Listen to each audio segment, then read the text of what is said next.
Éviter la banalité, ben oui, c'est un grand objectif.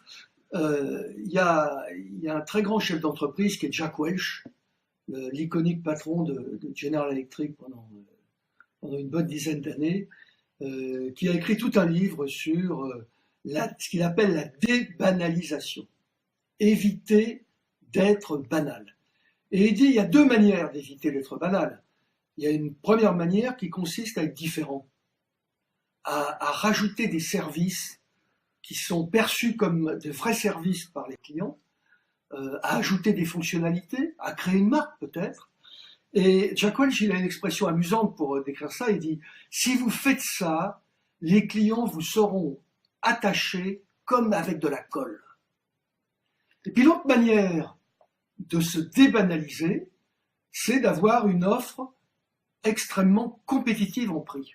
Mais là, il ajoute, c'est très difficile, parce que quand vous ne parlez que du prix, bah vous devez être le moins cher.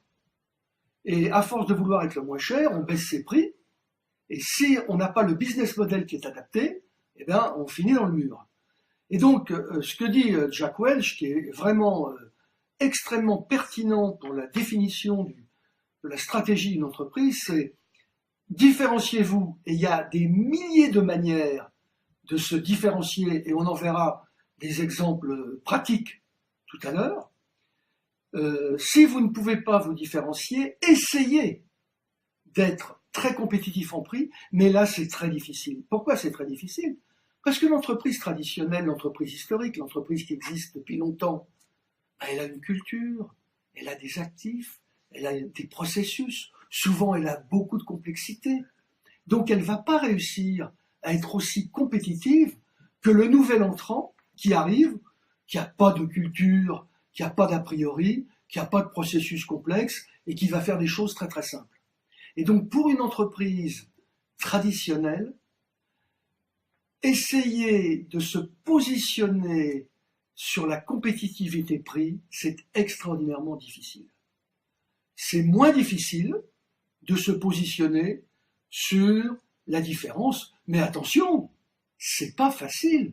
Il faut drôlement cogiter pour savoir quelle source de différenciation on va pouvoir trouver. En tout cas, ce qui est sûr, c'est que si on reste banal, on est à la merci de la fluctuation des marchés, à la merci des changements d'opinion des clients, et donc on est dans une position qui est fragile et qui rend tout plus difficile, que ce soit d'obtenir de bons résultats, que ce soit leur recrutement. Parce que quand vous recrutez des gens en disant de l'avenir, on ne sait pas trop, c'est pas facile. Donc, la solution, débanaliser.